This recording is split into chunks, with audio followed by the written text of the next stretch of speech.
Hello guys, మనకి ఐపీఎల్లో SRH తరపున రిటైన్డ్ ప్లేయర్స్ని ఎవరిని తీసుకునే ఛాన్స్ ఉంది అనే దాని గురించి మనం అయితే మాట్లాడదాం ఇప్పుడు.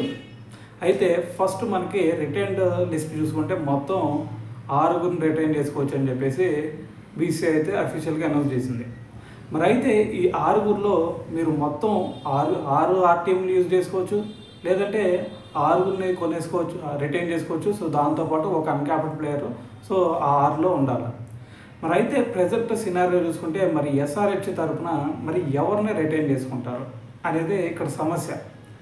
ఫస్ట్ మరి ఒకవేళ వీళ్ళకల్లే టాప్ క్లాస్ ప్లేయర్స్ ఉన్నారు, ఇది ఫారిన్ ప్లేయర్స్. సో వాళ్ళు చూసుకుంటే ఎవరిని కూడా పక్కన పెట్టాల్సిన పరిస్థితి అయితే ఇక్కడ కనిపించట్లేదు. సో అయితే మరి వాళ్ళు ఫస్ట్ చూసుకుంటే మరి ప్యాట్ కమిన్స్ ఉన్నాడు. ప్యాట్ కమిన్స్ చూసుకుంటే ఎంత మంచి కెప్టెన్సీ చేస్తాడో మనందరికీ తెలుసు. సో మరి ప్యాట్ కమిన్స్ని తీసుకోవాల్సిందే, క్లాసన్ను తీసుకోవాల్సిందే, ట్రావిస్ హెడ్ని తీసుకోవాల్సిందే. సో దాంతోపాటు అభిషేక్ శర్మని తీసుకోవాల్సిందే. ఎందుకంటే వాళ్ళకి మంచి స్టార్ట్ ఇచ్చిందే Abhishek Sharma, Travis head. So వీళ్ళిద్దరు లేకపోతే మ్యాచ్ అసలు సరైన స్టార్ట్ లేకపోతే మ్యాచే లేదు వీళ్ళకి.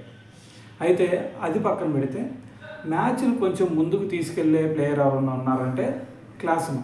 మరి క్లాసన్ ఫినిషింగ్ టచ్లో మనందరం చూసాం ఎస్ఆర్హెచ్ తరఫున. మరి అయితే వీళ్ళు ముగ్గురు ఖచ్చితంగా కావాల్సిందే. మరి వీళ్ళ ముగ్గురిని గైడ్ చేసే ఇంకొక ప్లేయర్ కావాలి. ఎవరు? కెప్టెన్ బాబాయ్, ఎవరు? కమిన్స్ బాబాయ్ ఖచ్చితంగా కావాల్సిందే. మరి ఈ 4 ఖచ్చితంగా కావాల్సిందే. మరి దాని తర్వాత మరి అన్క్యాప్డ్ ప్లేయర్ లిస్ట్లో ఇంకొకరు తీసుకోవాల్సిందే. అంటే ఇక్కడికే 4 అయ్యారు అభిషేక్ శర్మతో పాటు.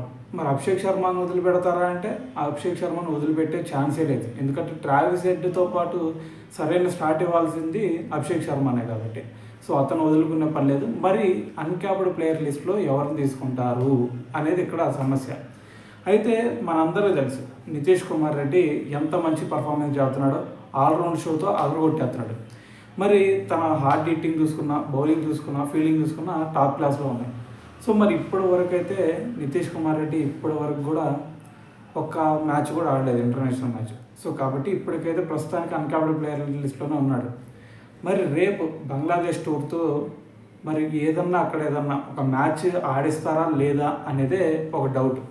సో మరి అక్కడ కనుక ఇండియా టీంకి ఆడకపోతే ఎస్ఆర్హెచ్ పండుగ చేసుకునేది.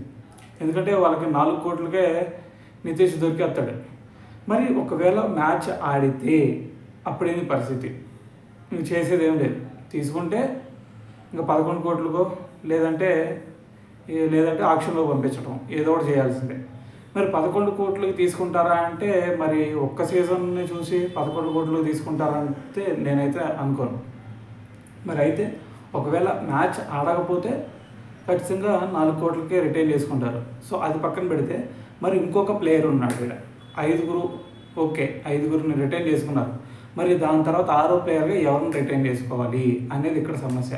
సో అయితే ఇక్కడ ముందు మనం చూసుకుంటే మనకి ప్యాట్ కమిన్స్ బౌలింగ్ ఆల్రౌండర్, దాని తర్వాత నితీష్ కుమార్ రెడ్డి బ్యాటింగ్ ఆల్రౌండర్, దాని తర్వాత చూసుకుంటే Travis Head spin allrounder, Abhishek Sharma spin allrounder కింద వేసుకోవచ్చు, అంటే బౌలింగ్ బ్యాటింగ్ 2 చేస్తారు కాబట్టి. దాని తర్వాత మన క్లాస్ని చూసుకుంటే వికెట్ కీపర్ బ్యాట్స్మెన్. అంటే ఇక్కడ దాదాపు అన్ని కోటాలు కంప్లీట్ అయిపోయినాయి. అంటే ప్రతి ఒక్కరిలో కూడా 2 స్కిల్స్ ఉన్నాయి. క్లాస్లో చూసుకుంటే కీపింగ్, బ్యాటింగ్ 2 స్కిల్స్, కమిన్స్లో చూసుకుంటే batting, bowling 2 skills, Travis head చూసుకున్నా అంతే, అభిషేక్ శర్మ చూసుకున్నా అంతే, నితీష్ కుమార్ రెడ్డి చూసుకున్నా అంతే. సో మరి ఇక్కడ 5 ప్లేయర్స్ పర్ఫెక్ట్గా సరిపోయారు. మరి దాని తర్వాత మరి 6వ ఆప్షన్గా ఎవరిని తీసుకుంటారు, 6th రిటైన్డ్ ప్లేయర్ ఎవరు అవుతారు అనేదే ఇక్కడ ప్రశ్న. అయితే మనం చూసుకుంటే ఇక్కడ మెయిన్గా వీళ్ళకల్లే తీసుకునేది గ్లెన్ ఫిలిప్స్ని తీసుకుంటే మీరు అనుకోవచ్చు Glenn Phillips top class batsman, fielder, దాని తర్వాత బౌలింగ్ చేయగలుగుతాడు, కీపింగ్ కూడా చేయగలుగుతాడు కదా.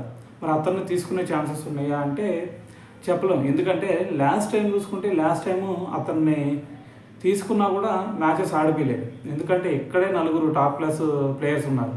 మరి ఆ కాంపిటీషన్లో మనోడికైతే ప్లేస్ రాలేదు. మరి ఈసారైనా సరే గ్లెన్ ఫిలిప్స్ని తీసుకుంటారా అంటే చెప్పలేం. ఎందుకంటే ఆర్టీఎం యూజ్ చేసి తీసుకోవచ్చు, లేదంటే డైరెక్ట్గా తీసుకుంటారా అంటే కష్టం. ఎందుకంటే వాళ్ళకల్లే మరి 14 కోట్లకి 11 కోట్లకి వెళ్ళే ప్లేయరా అంటే చెప్పలేం, అది కూడా కష్టమే. సో మహా అయితే ఒక 7-8 కోట్లు దొరికేస్తాడు గ్లెన్ ఫిలిప్స్ అయినా సరే. సో మరి గ్లెన్ ఫిలిప్స్ కాకుండా మరి భువనేశ్వర్ కుమార్ని ఏమైనా తీసుకుంటారా అంటే, భువి పర్ఫార్మెన్స్ మనం చూసాం ఇప్పుడు ప్రజెంట్. అంతకుముందు అయితే ఎక్స్ట్రాడినరీ పర్ఫార్మెన్స్ ఉండేది, కాకపోతే కొంచెం డిప్ అయింది అనుకోవచ్చు ఇప్పుడు. మరి అటువంటి సిచ్యువేషన్లో మరి భువి కూడా 5-6 కోట్లకు దొరికేస్తాడు. మరి అతన్ని రిటైన్ చేసుకుంటారా అంటే దాదాపు అసాధ్యం అని చెప్పాలి. మరి దాని తర్వాత మీకు వచ్చే డౌట్ ఏంటంటే నటరాజన్. మరి నటరాజన్ ఏదన్నా తీసుకుంటారా అంటే, నటరాజన్ కూడా అలాంటి బౌలరే, బాగా ఎత్తే యార్కర్లో బాగా ఎత్తాడు. సార్ అది పక్కన పెడితే 7-8 కోట్లు దొరికేస్తాడు. సో నటరాజన్ కూడా వాళ్ళు రిటైన్ చేసుకునే సమస్య అయితే ఉండదు. సో అతను కూడా ఆక్షన్లో పంపించాల్సిందే. మరి దాని తర్వాత వాళ్ళకల్లే ఒక స్పిన్ బౌలర్, మరి దాని తర్వాత స్పిన్ ఆల్రౌండర్ అని కూడా అనుకోవచ్చు, వనిందో అసరంగా. మరి అతన్ని ఏదన్నా రిటైన్ చేసుకునే ఛాన్స్ ఉందా అంటే సో కొంచెం ఛాన్స్ కనిపిస్తుంది. ఎందుకంటే వాళ్ళకల్లే స్పిన్నర్స్ ఒకప్పుడు రషీద్ ఖాన్ ఉంటాడు. రషీద్ ఖాన్కి అప్పుడు రిటైన్ లిస్ట్లో టాప్ ప్లేస్ ఇవ్వాలని చెప్పేసి, లేదంటే వెళ్ళిపోతా అని చెప్పేసి వెళ్ళిపోయాడు. మరి అతని ప్లేస్ని భర్తీ చేయాల్సిన అవసరం ఇప్పుడు ఉంది. మరి అతని ప్లేస్లో ఎవరన్నా టాప్ క్లాస్ స్పిన్నర్ ఎవరన్నా ఉన్నారంటే మరి అసరంగా ఒక్కడే కనిపిస్తున్నాడు. ఎందుకంటే మన ఇండియన్ స్పిన్నర్స్ని ఎవరు వదులుకునే ఛాన్స్ లేదు. మరి ఢిల్లీ క్యాపిటల్స్ ఏమన్నా కుల్దీప్ యాదవ్ను వదులుకుండిద్దో లేదో డౌట్ అక్కడ. సో మరి వదులుకోకపోతే ఖచ్చితంగా అసరంగా దగ్గరికి వెళ్ళాల్సిందే. మరి అసరంగాని ఏదన్నా తీసుకునే ఛాన్స్ కనిపిస్తున్నాయంటే అసరంగాని తీసుకోవచ్చు మ్యాక్సిమం. సో అది పక్కన పెడితే ఇంకెవరన్నా ఉన్నారా అంటే వీళ్ళకల్లే ఇంకెవరున్నారబ్బా. So Abdul Samad last season ఒక్క సీజన్ కొంచెం ఫినిషింగ్ టచ్లు ఇచ్చాడు. సో దానికి ముందైతే అంత టచ్ అయితే కనిపించలేదు. సో అతను ఒకవేళ యాక్షన్లో పంపించినా అతను చిన్న ధరకే దొరికేస్తాడు అనుకోండి. సో అతను కూడా తీసుకునే ఛాన్స్ లేదు. సో మరి ఉమ్రాన్ మాలిక్, పేస్ ఎక్స్ప్రెస్. మరి పేస్ ఎక్స్ప్రెస్ ఏదైనా తీసుకుంటారా అంటే, పేస్ ఎక్స్ప్రెస్ దగ్గర పేస్ ఉంది కానీ కన్సిస్టెన్సీ కనిపించట్లేదు వాళ్ళకి. మరి ఇటువంటి సిచ్యువేషన్లో మరి అతను బయట పంపించినా కూడా మహా అయితే 5-6 కోట్లు దొరికేస్తాడు. సో కాబట్టి అతను కూడా ఆక్షన్లోకి పంపించేస్తారు. సో అయితే ఫైనల్గా రిటైన్ లిస్ట్ ఏదైనా ఉంది అంటే ఫస్ట్ మనకి ప్యాట్ కమిన్స్ 18 కోట్లకి వెళ్ళొచ్చు. దాని తర్వాత క్లాసన్ 14 పోవచ్చు, ట్రావిస్ హెడ్ 11 పోవచ్చు, మళ్ళీ అభిషేక్ శర్మకి 18 ఇవ్వకపోవచ్చు. సో మరి ట్రావిస్ హెడ్కి ఏదైనా 18 కోట్లు ఇస్తారా, లేదంటే క్లాసన్కి 18 ఇచ్చి అభిషేక్ శర్మని 11కు తీసుకుంటారా అనేది ఇక్కడ డౌట్. సో మరి అది పక్కన పెడితే నితీష్ కుమార్ రెడ్డిని 4 కోట్లకి అయితే తీసేసుకుంటారు వెనక్కి. సో అది పక్కన పెడదాం. అయితే మరి అభిషేక్ శర్మని బయట వేరే ఫ్రాంచైజీ పంపించవచ్చుగా, లేదంటే ఆక్షన్లో పంపించవచ్చుగా అని మీరు అనుకోవచ్చు. ఒకవేళ కనుక అభిషేక్ శర్మని ఆక్షన్లో పంపిస్తే ఎస్ఆర్హెచ్ ఖచ్చితంగా అభిషేక్ శర్మ కావాల్సిన పరిస్థితి ఉంది. ఎందుకంటే ట్రావిస్ హెడ్తో పాటు అంత అగ్రెసివ్గా స్టార్ట్ ఇచ్చే ప్లేయర్ ఎవరు దొరకరు అభిషేక్ శర్మ తప్ప.